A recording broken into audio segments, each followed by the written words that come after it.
Sveiki visi. Tikiuosi turėjot gerą vasarą ir pasiruošę mokytis, nes dabar prasideda naujas sezonas.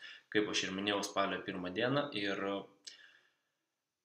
atsiprašau iš tikrųjų už vėlavimą, nes kiekvienas sezonas prasideda daugmaž rugsėjo mėnesį, bet kadangi aš vėlgi pakeičiu gyvenamą vietą ir aš dabar laikinai įstrigęs pas tėvus, tai esmė tokia, kad jeigu girdėsite pašalinius garsus, trukdžius ar kažką tokio, atsiprašau labai.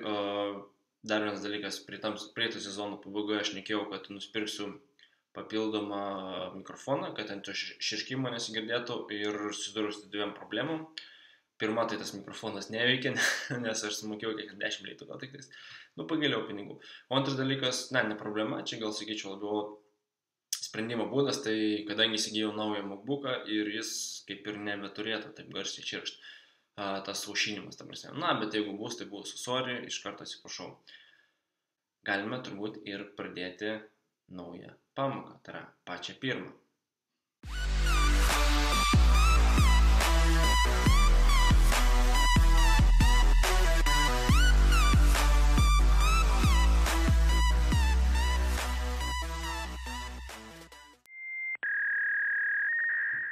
Taigi, pirmiausia, kas tai yra tas C++?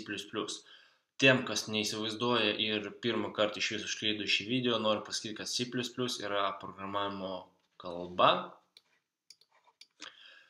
su kuria galima suprogramuoti kai kurias turbūt kompiuterio programas ir kai kurios žaidimus ar kažką panašaus. Taigi, šioje pamokoje noriu parodyti, kaip gauti visą amuniciją, kurios reikės, kad galėtumėm pagaliau programuoti ir iš kur ją gauti, kaip suinstaliuoti ir visą kitą. Taigi nieko nelaukdami einame į Google turbūt ar kokią nors kitą paieškos sistemą ir pabandome įsirašyti, sakykime, pavadinimą, ne? Tai su kuo mes dirbsime nebus Notepad++, tai nebus Sublime Text 2, su kuriuo dirbom, ar bet kokia kita programa. Tiesiog pasirinkime pačią populiariausią, kuri vadinasi CodeBlocks. Greičiausiai bus pati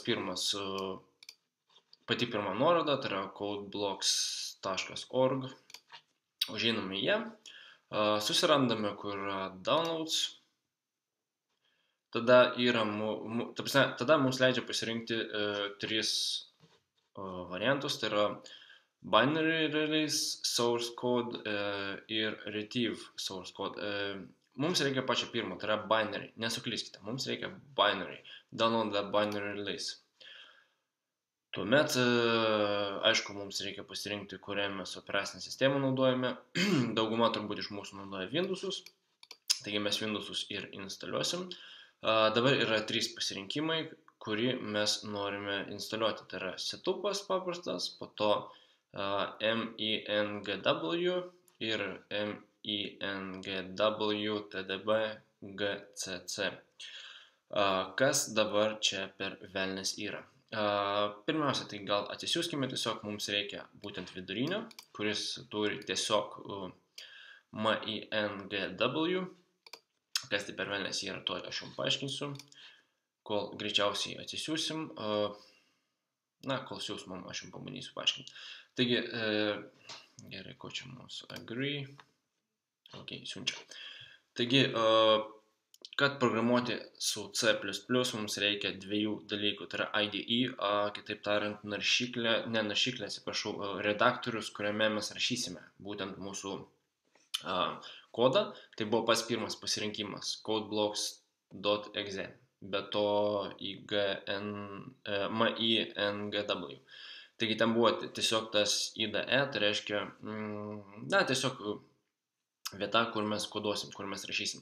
Tačiau naudojant C++ mums reikia dar ir kompiliatorius. Kas per velnias tas kompiliatorius? Tai yra atskira programa, kuri tą kodą, kurį mes įtaipiname, kurį mes parašome būtent į mūsų tvarkyklę, konvertuoja ir pateikia kompiuteriui suprantamą kalbą, tai yra vienetukai ir nuliukai turbūt. Žodžiu, mūsų parašytą kodą konvertuoja į kompiuterių suprantamą kodą.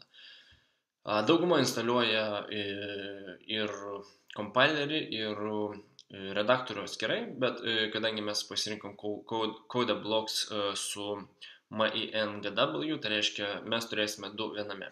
Gerai, atsisiųstą failiuką mes galime pasileisti ir pabandyti suinstaliuoti. Tai tikriausiai bus eilinė instaliacija, tiesiog 1000 kartų paspausti next ir viskas. Nuo to ir pradedam, spaudžiam next, agree, viską paliekam default, next, nurodom, kur instaliuoti, aš palieku defaultą, install ir kaip matote, viskas jau instaliuojasi. Na, palaukime, kol baigs instaliacija. Na, instaliacija kaip ir į pabaigą, taigi bandysime pasileisti pirmą kartą ir pažiūrėti, kas mums gausis. Klausia, ar jūs norite paleisti Code Blocks? Taip, kodėlgi ne? Taigi, laukiam paleidimo, štai kažkas atsirado. Čia mums reikia pasirinkti mūsų kompilerį. Ir aš primiktinai reikalauju pasirinkti GNU GCC compilerį, nes, na, jis yra pats geriausias, aš taip sakau. Aš taip manau. Ok, pasirinkome. Čia pasileido mūsų programėlė. Tiesiog spauskime OK. Kol kas minimalizuokime.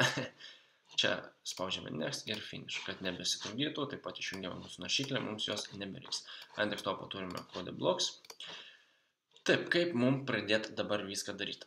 Pirmiausia, mums reikia eiti į File, tada New ir Project. File, New, Project. Tada čia reikia pasirinkti Console Application ir spausti Go. Tada spaudžiam Next.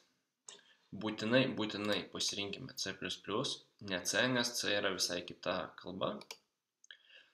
Mums reikia vesti kažkokį tai pavadinimą, tai būna tiesiog Eligijus. Kur išsaugoti? Na, aš pasirinksiu greičiausiai, kad desktopą, nes tai bus lengviausiai pasiekiami failai. Spaudžiame Next.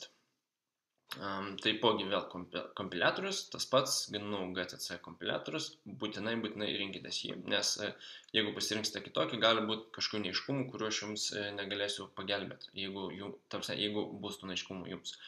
Todėl pasirinkite jį ir viskas turėtų būti kaip pas mane. Spaudžiame Finish. Bet mes dar nematome nieką. Na, mes lyg ir susikūrėm kažkokį tai failiuką, kuriame dirbsim, bet mes jo nematome. Kur jis yra? O jis yra šičia, kur yra source, įskleidžiame ir, kaip matote, main.cpp arba C++. Du kartus spaudžiame ir mes matome būtent, kaip atrodo mūsų kodas. Tai yra pats paprasčiausias kodas, kuris reiškia Hello World. Kadangi jau viskas yra sukurta, aš nieko šioje pamokoje nebemokysiu daugiau, nes, na, tai yra tradicija, per pirmą pamoką visada pamokyti, kaip kažką padaryti labiausiai basic. Taigi, kaip matote, čia jau viskas yra padaryta ir kaip patikinti, ar mūsų programa veikia, mums reikia tiesiog paspausti šį geltoną su žaliu ikoną, kuri vadinasi Build and Run. Tai reiškia, mūsų kodą sukompiliuos ir paleis. Jeigu mes paspausime Build, tai tiesiog sukompiliuos, o jeigu Run, tada paleis. Bet jeigu mes nebūsim sukompiliavę, mūsų programas nepaleis.